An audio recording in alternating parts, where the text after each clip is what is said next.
ہماری نسیمی اور نوسٹالجیا، مشتاق احمد یوسفی صاحب کی تحریر، علم دریاؤ سے اقتباس۔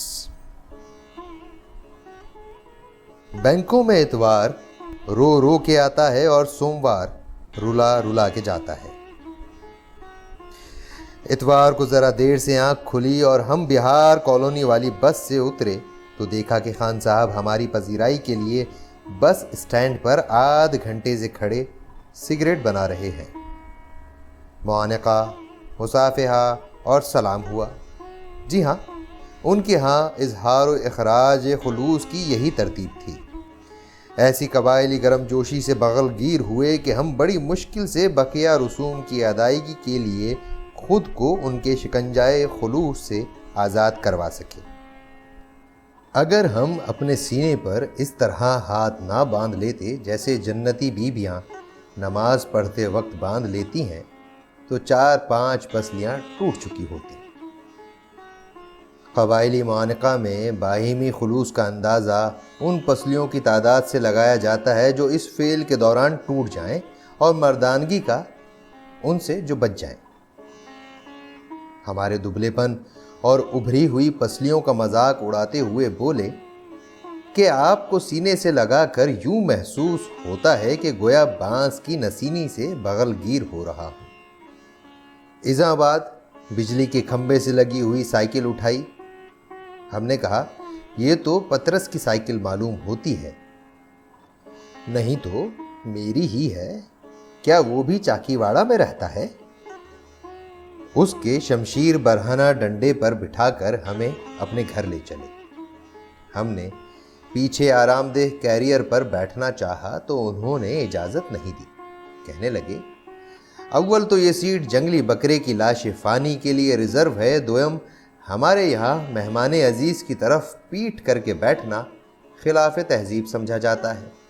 مہمان کسی وقت بھی پیچھے سے چھرا گھونپ سکتا ہے۔ معلوم ہوتا ہے آپ نے تاریخ کا ٹھیک سے مطالعہ نہیں کیا۔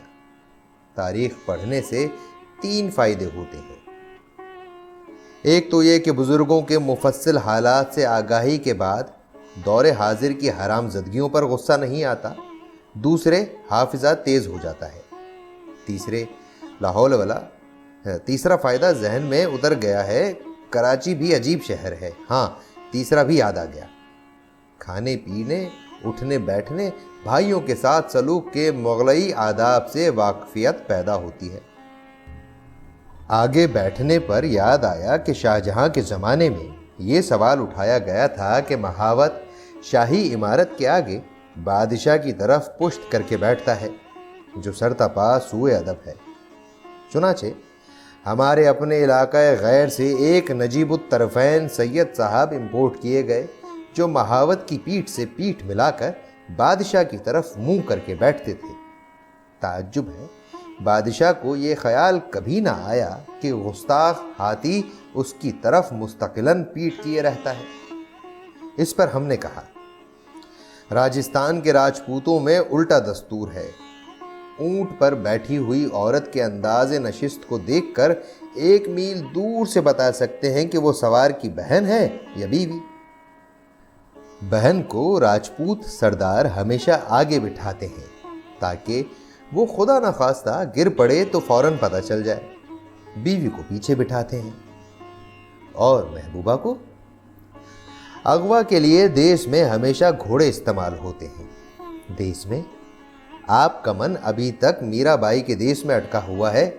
پنڈت یوسفی، ریت کے ٹیلے، بنجر زمین، اونٹ، حد یہ کہ ٹھڈڑ دیکھ کر آپ نوسٹالجک ہو جاتے ہیں۔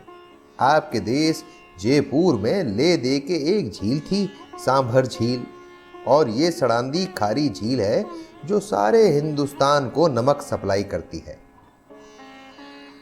آپ کو یہ یاد نہیں رہا کہ برہمنوں کا دھرم اپنی رسوئی میں مسلمان کے تھاپے ہوئے اپلے جلانے سے بھرشٹ ہو جاتا تھا۔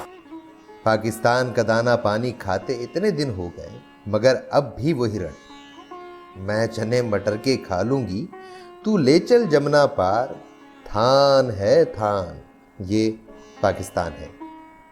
آپ بھی کس پولی پپلی پوپلی زمین کو یاد کرتے ہیں جس میں کشور کشا شہ سوار اپنے نیزوں سے خیمے بھی نہ گاڑ سکے؟ کبھی آ کر خیبر کی سرزمین دیکھیے، ذرا بے ادبی سے پاؤں بھی پڑ جائے تو ٹن ٹن خطرے کا الارم بجاتی ہے، گولیوں کے منہ پھیر دیتی ہے۔ وہ تلخا گئے تھے، ہم نے کانٹا بدل کر گمبھیر فلسفیانہ سوال کیا، عورت کے بارے میں آپ کا کیا خیال ہے؟ اکثر خیال آتا ہے، انہوں نے جواب دیا۔ عجیب بات ہے، ہم نے بارہا راجپوتوں کی غیرت و شجاعت کی داستانیں سنائی، ذرا جو متاثر ہوئے ہوں۔ ایک دن برسبیل تبصرہ ہم نے کہا کہ 31 دسمبر 1949 تک جب ہم جے پور سے چلے ہیں، بناسپتی گھی بیچنا، خریدنا، بنانا، رکھنا اور کھانا راجستھان کی حدود میں تعزیری جرم تھا۔ 6 مہینے کی قید با مشقت ہوتی تھی۔ پھڑک اٹھے، بولے یہ بات ہوئی۔ اس کے بعد کبھی راجپوتوں کا ذکر آتا تو بڑی توجہ اور احترام سے سنتے۔ ہم تازہ تازہ ہندوستان سے گرد مسافرت و مہاجرت جھاڑتے وارد ہوئے تھے۔ ایک نئے جن اور آدرش کی آرزو میں اپنا زائد المیاد نال نہ صرف برضا و رغبت بلکہ خود اپنے دستے شوق سے کاٹا تھا۔ گھاؤ بھر چلا تھا، پر بھرتے زخم کی میٹھی میٹھی سلسلاہٹ کا ہنوز یہ عالم کے جہاں معلوم ہوتی تھی وہیں معلوم ہوتی ہے۔ اسی عالم میں ایک دن ان سے پوچھا، آپ کو ہندوستانی کلچر پسند نہیں؟ اس کے جو حصے ہمیں پسند آتے ہیں ان سے بے شک نکاح کر لیتے ہیں۔ شکار کو روانہ ہونے لگے تو انہوں نے ہمیں سختی سے تنبیہ کی کہ شکار پر روانہ ہونے سے پہلے چاقو کا نام ہرگز ہرگز نہیں لینا چاہیے، شکار نہیں ملتا۔ چنانچہ یہی ہوا۔ پھر ایک چھاگل پانی کی جو بآسانی ایک اونٹ کو سیراب کر سکتی تھی اپنے گلے میں ڈالی اور ایک تھیلا مونگ پھلیوں کا ہمارے گلے میں حمائل کرنا چاہا تاکہ دونوں ہاتھ جن سے آگے چل کر بہت سے کام لینے تھے خالی رہیں۔ ہم نے پیچھا چھڑانے کے لیے کہا، ہم مونگ پھلی نہیں کھاتے۔ بولے، ہم نے تمام عمر بادام کھائے ہیں مگر اس میوے میں کیا خرابی ہے؟ عرض کیا، مونگ پھلی اور آوارگی میں خرابی یہ ہے کہ آدمی ایک دفعہ شروع کر دے تو سمجھ میں نہیں آتا ختم کیسے کرے۔ ہماری رائے سے اتفاق کرتے ہوئے مونگ پھلی کا توبڑا انہوں نے اپنی گردن میں لٹکا لیا۔ ہم چیختے چلاتے ہی رہ گئے اور انہوں نے یہ کہتے ہوئے پکھال ہمارے کندھے پر ڈال دی کہ اونٹ کو بلبلاتے ہوئے ہی لاد دینا چاہیے، یہ انتظار نہیں کرنا چاہیے کہ اونٹ بلبلانا بند کرے تو ہم لادنا شروع کریں۔ پوچھا، فواکہات میں حضور کو کون سا میوہ مرغوب ہے؟ فرمایا، نکاح کا چھوارا۔ 8:30 بجے ہم دونوں سائیکل پر منگو پیر کی پہاڑیوں کی طرف جنگلی بکرے کی تلاش میں روانہ ہوئے۔ تھوڑی مسافت طے کرنے کے بعد ہمیں کیریئر پر بیٹھنے کی اجازت مل گئی۔ ذرا دیر بعد ہانپتے ہوئے کہنے لگے، اب آپ پیچھے بیٹھے بیٹھے آرام سے پیڈل ماریے، میں ہینڈل چلاتا ہوں۔ ذرا احتیاط سے پیڈل ماریے گا، کراچی کا ٹریفک باولا ہے۔ حسب الحکم ہم ان کی کمر پکڑ کے پیڈل سے زور آزمائی کرنے لگے۔ سائیکل چلانے کے اس طریقے کا ایک نہایت باریک قانونی نقطہ انہوں نے یہ بتایا کہ پولیس ڈبل سواری کے جرم میں دونوں میں سے کسی کا چالان نہیں کر سکتی۔ جو ہینڈل پکڑے ہوئے ہے وہ پیڈل مارنے کا مرتکب نہیں، اور جو پیڈل مار رہا ہے اس کا بقیہ سائیکل سے کوئی قانونی تعلق نہیں۔ اگر آپ کو مجسٹریٹ نے 1 مہینے کی بھی سزا کی تو تخمیر کے پاؤں کے ناخن کھینچ لوں گا اور پیدل علاقہ غیر میں لے جا کر پراسرار قتل کر دوں گا۔